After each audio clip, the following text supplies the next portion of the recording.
Hello friends, എല്ലാവർക്കും റോസീസ് രുചിക്കുള്ളിലേക്ക് സ്വാഗതം. ഇന്ന് ഞാൻ നിങ്ങളുമായിട്ട് ഷെയർ ചെയ്യാൻ പോകുന്നത് കൊഞ്ച് റോസ്റ്റ് ചെയ്തിട്ട് പുട്ടും കൂടി ഉണ്ടാക്കുകയാണേ. അപ്പോൾ പുട്ടും കൊഞ്ചും. അപ്പോൾ നമുക്ക് വീഡിയോയിലേക്ക് പോകാം.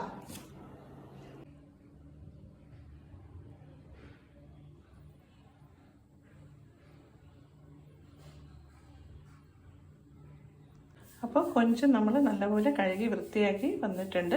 അപ്പോൾ പുട്ടിന് പ്രത്യേകിച്ച് 2 പീസാക്കാം. ചെറിയ കഷ്ണങ്ങളാണ് നമുക്ക് പുട്ടിന് വേണ്ടത്. വലിയ കഷ്ണം വേണ്ട. കറിക്കാണെങ്കിൽ മാത്രം നമുക്ക് വലുതാക്കിയാൽ മതി. അപ്പോൾ ഇതെല്ലാം നമ്മൾ 2 കഷ്ണമാക്കിയിട്ട് നമുക്ക് റോസ്റ്റ് ചെയ്തെടുക്കണം. അപ്പോൾ കൊഞ്ചും പുട്ടിനും ആവശ്യമായ സാധനങ്ങൾ: നമുക്ക് കൊഞ്ച് വേണം. അപ്പോൾ കൊഞ്ച് നമുക്ക് ആദ്യമായിട്ട് റോസ്റ്റ് ചെയ്ത് വയ്ക്കാം. അപ്പോൾ അതിന് നമ്മൾ കൊഞ്ചെടുത്തിട്ടുണ്ട്. പിന്നെ നമുക്ക് വേണ്ടത് ടൊമാറ്റോ വേണം, 2 പച്ചമുളക് വേണം, കറിവേപ്പില വേണം, ഉള്ളി, സവാള 2 എണ്ണം എടുത്തിട്ടുണ്ട്, വലിയ 2 സവാള. പിന്നെ നമ്മൾ ഇഞ്ചി വെളുത്തുള്ളി ചതച്ചത്, മല്ലിയില, പിന്നെ നമുക്ക് മല്ലിപ്പൊടി വേണം, ഗരം മസാലപ്പൊടി വേണം, മഞ്ഞൾപ്പൊടി വേണം, മുളക് പൊടി വേണം, പിന്നെ നമുക്ക് വെളിച്ചെണ്ണ വേണം, കടുക്, വറ്റൽമുളക്, ഇതൊക്കെ നമുക്ക് വേണം. അപ്പോൾ നമുക്കൊരു പാത്രം അടുപ്പത്ത് വെച്ചിട്ട് നമുക്ക് എണ്ണ ഒഴിച്ച് കടുക് പൊട്ടിച്ച് നമുക്ക് കൊഞ്ച് റോസ്റ്റ് ചെയ്ത് ആദ്യം മാറ്റാം. അപ്പോൾ ഞാൻ ഒരു കടായി അടുപ്പത്ത് വെച്ച് എണ്ണ ഒഴിച്ച്, വെളിച്ചെണ്ണയാണ് ഞാൻ ഉപയോഗിക്കുന്നത്. അപ്പോൾ വെളിച്ചെണ്ണ ചൂടായിട്ടുണ്ട്. നമുക്ക് കടുക് ഇട്ട് കൊടുക്കാം. കടുക് പൊട്ടി തുടങ്ങി. നമുക്ക് വറ്റൽമുളക് ഇട്ട്, കറിവേപ്പില ഇട്ട് കൊടുത്ത്, ഇഞ്ചി വെളുത്തുള്ളി ചതച്ചത് ഇട്ട്, സവാള ഇട്ട് കൊടുക്കും.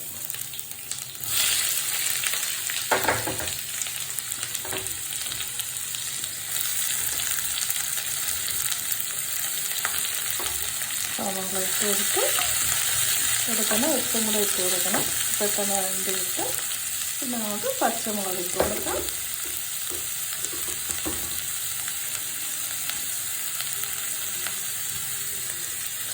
അതുപോലെ വഴന്ന് വരട്ടെ.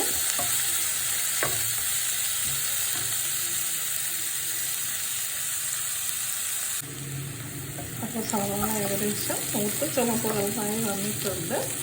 ഇനി നമുക്ക് തീ ചെറുമാക്കിയതിന് ശേഷം പൊടികൾ ഇട്ട് കൊടുക്കാം. 1 സ്പൂൺ മല്ലിപ്പൊടി, റോസ്റ്റിനായതുകൊണ്ട് കുറച്ച് മതി മല്ലിപ്പൊടി.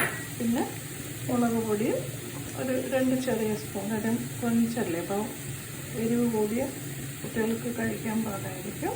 അപ്പോൾ കുറച്ച് മുളക് പൊടി, 2 ചെറിയ സ്പൂൺ മുളക് പൊടി, ചെറിയ സ്പൂൺ മഞ്ഞൾപ്പൊടി, കൊഞ്ച് കുറച്ച്, പിന്നെ ഗരം മസാലയും കുറച്ച്. അപ്പോൾ നമ്മുടെ ആവശ്യാനുസരണം നമുക്കിടാം. എരിവ് കൂടുതൽ വേണമെന്നുള്ളവർക്ക് എരിവ് ഇടാം. അപ്പോൾ ഇത് നമ്മൾ നല്ലോണം മൂത്ത് പച്ചമുളക് മാറട്ടെ. എന്നിട്ട് തക്കാളിയും കൂടെ ഇട്ട് കൊടുക്കാം. തക്കാളി ഒന്ന് വാടി വരുമ്പോൾ നമുക്ക് കൊഞ്ചും ഇട്ട് കൊടുക്കാം. എന്നിട്ട് അടച്ച് വെച്ച് വേവിക്കാം.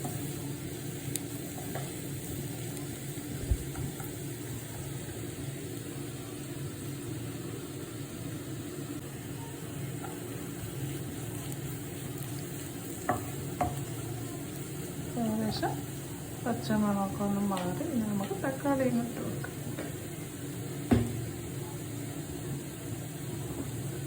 തക്കാളിയും ഒന്ന് വാടി വരുമ്പോൾ നമുക്ക് കൊഞ്ചും കൂടി ഇട്ട് അടച്ച് വെച്ച് വേവിക്കാം. വെള്ളമൊന്നും ചേർക്കണ്ട. കൊഞ്ചിൽ തന്നെ ഓൾറെഡി വെള്ളം കാണും. തക്കാളിയും ഒന്ന് വഴണ്ട് വരട്ടെ. കുറച്ച് ഉപ്പ് ഇട്ട് കൊടുത്തിട്ടുണ്ട്. നമുക്ക് നോക്കിയതിന് ശേഷം ഉപ്പിടാം, വേണമെങ്കിൽ ഇടാം.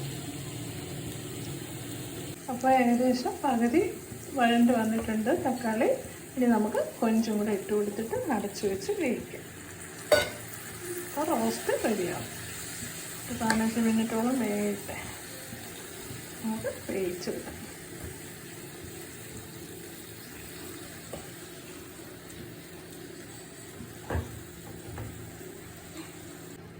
അപ്പോൾ ഞാൻ കൊഞ്ചും കൂടി ഇട്ട് കൊടുത്ത് നല്ലപോലെ ഇളക്കി വെച്ചിട്ടുണ്ട്. നമുക്ക് സിമ്മിലിട്ടിട്ട് നമുക്ക് 15 മിനിറ്റ് വേവിച്ചെടുക്കാം. ഞാൻ അടച്ചു വെച്ച് നമുക്ക് വേവിക്കാം. അവിടെ നിന്ന് വേകട്ടെ. ഇനി നമുക്ക് പുട്ടിൻ്റെ പൊടി കുഴച്ച് നനച്ച് വയ്ക്കാം. തേങ്ങ വേണം. ഞാൻ കുറച്ച് ക്യാരറ്റും കൂടെ എടുക്കുന്നുണ്ട്. അപ്പോൾ നമ്മുടെ കൊഞ്ച് റോസ്റ്റ് ഏകദേശമൊക്കെ റെഡിയായി വന്നിട്ടുണ്ട്. ഇനി ഞാൻ അവസാനമായിട്ട് കുറച്ച് സോസ്, ടൊമാറ്റോ സോസും കൂടെ ചേർക്കുന്നുണ്ട്. അപ്പോൾ പുട്ടിനല്ലേ, അപ്പോൾ ചെറിയൊരു മധുരവും ഒരു പുളി ഓൾറെഡി തക്കാളിയിലുണ്ട് എങ്കിലും ഞാൻ സോസും കൂടെ, ടൊമാറ്റോ സോസും കൂടെ ചേർക്കുന്നുണ്ട്. അപ്പോൾ കുറച്ചുകൂടി ഒരു ടേസ്റ്റ് വരും. പിന്നെ നമുക്ക് ലാസ്റ്റ് മല്ലിയിലയും കൂടെ ഇട്ട് നമുക്ക് എടുക്കാം. അപ്പോൾ മാറ്റി വെക്കാം. അപ്പോൾ ഏകദേശമൊക്കെ കൊഞ്ച് റോസ്റ്റ് ഇവിടെ റെഡി ആയിട്ടുണ്ട്. ഞാൻ മല്ലിയിലയും കൂടെ ഇട്ട് കൊടുക്കുകയാണ്.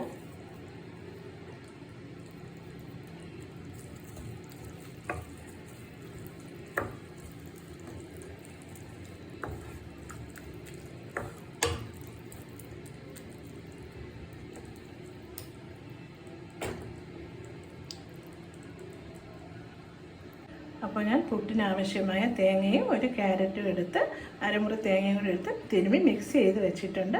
പിന്നെ പുട്ടുപൊടി 20 മിനിറ്റായി ഞാൻ നനച്ച് വെച്ചിരിക്കുകയാണ്.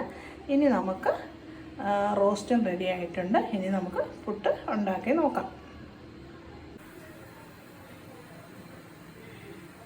പുട്ട് ക്യാരറ്റും തേങ്ങയും കൂടെ ആദ്യം നമുക്കൊരു സ്റ്റെപ്പ് വെച്ച് കൊടുക്കാം. പിന്നെ നമുക്ക് പുട്ടുപൊടി ഇട്ട് കൊടുക്കാം. ഇനി നമുക്ക് കൊഞ്ച് റോസ്റ്റ് ഇട്ട് കൊടുക്കാം. വീണ്ടും നമുക്ക് പുട്ടുപൊടി ഇട്ട് കൊടുക്കാം. ഇനി നമുക്ക് ക്യാരറ്റും തേങ്ങയും കൂടിയുള്ള ഇട്ട് കൊടുക്കാം. പിന്നെ കുറച്ച് മാവ് ഇട്ട് കൊടുക്കാം. ഒരു സ്റ്റെപ്പ് കൂടി നമുക്ക് കൊഞ്ച്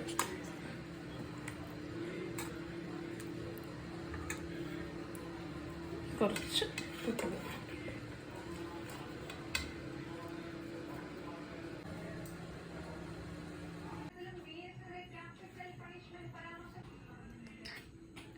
അപ്പോൾ ഞാനിന്ന് കഴിച്ച് നോക്കട്ടെ എങ്ങനെയുണ്ടെന്ന്.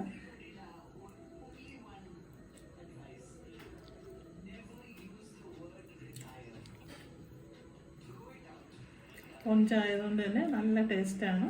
അപ്പം ചെയ്ത് നോക്കിയിട്ടില്ലാത്തവരെല്ലാം ചെയ്ത് നോക്കണം. കമൻറ്റ് ചെയ്യണം, ലൈക്ക് ചെയ്യണം, പിന്നെ സബ്സ്ക്രൈബ് ചെയ്യണം മറക്കരുത്. അപ്പോൾ അടുത്തൊരു റെസിപ്പിയുമായി കാണുന്നത് വരേക്കും ബൈ.